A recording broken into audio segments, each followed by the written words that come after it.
नमस्कार दोस्तों, मेरा नाम है अभिषेक और आप लोग देख रहे हैं हमारे यूट्यूब चैनल अपनी कहानी। तो आज फिर से मैं आपके लिए एक नई कहानी लेकर आया हूँ। तो कहानी का नाम है कर्म, भाग्य और बुद्धि। चलिए बिना किसी देरी के कहानी को शुरू करते हैं। इंसान के जीवन में कर्म, भाग्य और बुद्धि का बहुत ही अहम योगदान है। आपने भी कभी न कभी यह सोचा ही होगा कि कर्म, भाग्य और बुद्धि इन तीनों में सबसे बड़ा कौन है।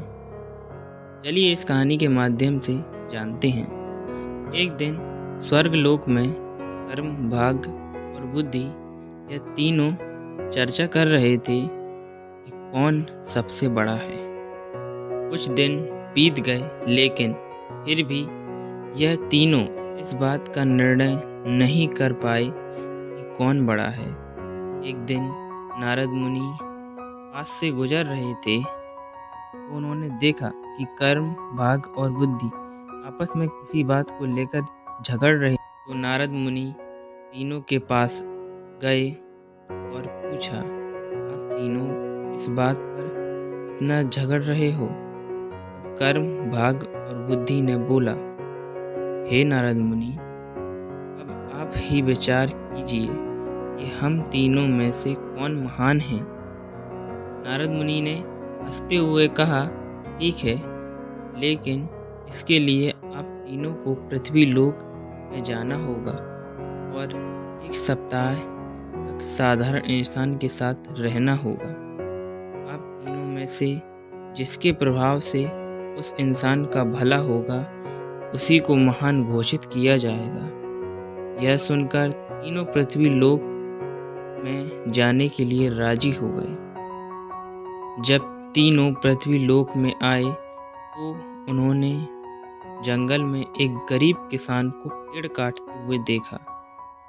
उन तीनों को लगा यही सही इंसान है जिसके शरीर में प्रवेश कर कर हम अपनी महानता सिद्ध कर सकते हैं। कर्म, भाग्य और बुद्धि ने आपस में बातें करके यह निर्णय लिया कि वे एक एक सप्ताह करके इंसान के शरीर में रहेंगे और जिसके प्रभाव से इस इंसान का भला होगा, उसे ही महान माना जाएगा।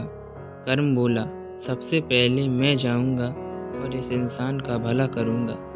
कर्म उस इंसान में प्रवेश करते ही उसका कर्म क्षमता दुगना हो गया और वो प्रतिदिन जितना लकड़ी काटता था उससे ज़्यादा काटने लगा।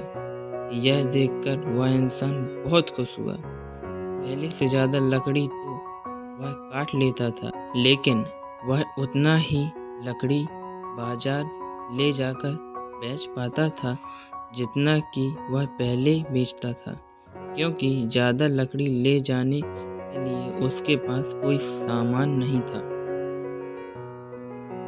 इसी तरह 7 दिन तक उसमें ज़्यादा लकड़ी तो काट लिया, लेकिन सब को बेच नहीं पाया और उसकी हालत में कोई सुधार नहीं आया। 7 दिन बाद कर्म उसके शरीर से बाहर आया और निराश होकर स्वर्ग चला गया।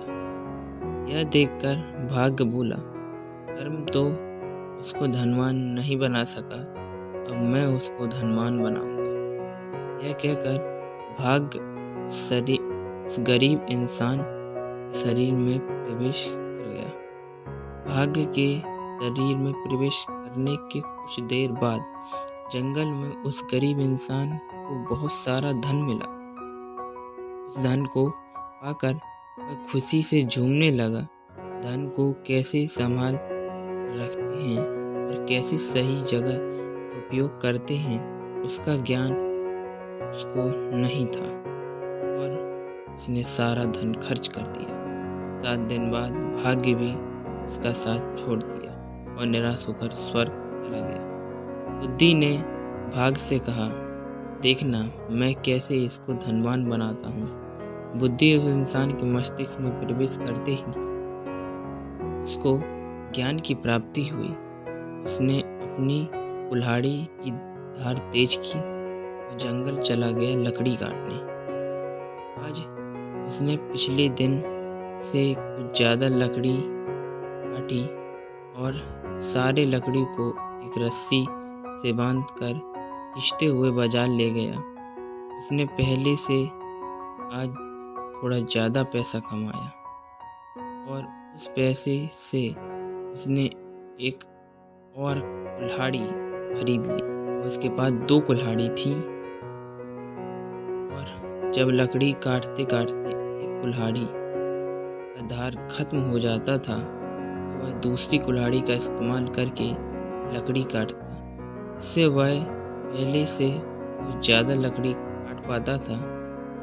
इन सब लकड़ियों को बेचकर वह पहले से ज़्यादा पैसे कमाने लगा। अब उसके पास उस पैसे को सही जगह खर्च करने का ज्ञान था। देखते देखते 7 दिन में ज्ञान की मदद से उसने बहुत पैसा कमा लिया। 7 दिन बाद बुद्धि का समय खत्म हुआ और वह वापस स्वर्ग चला गया। स्वर्ग में जाकर बुद्धि, कर्म और भाग्य से बात कर ही रहा था।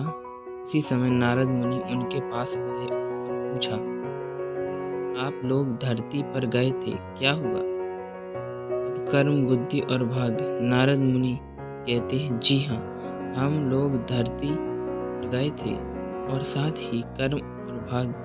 नारद मुनि से कहते हैं, हे नारद मुनि, बुद्धि ही महान है, क्योंकि जहाँ बुद्धि होती है वहाँ कर्म और भाग्य अपने आप ही चला आता है। इसलिए बुद्धि को महान कहा गया है।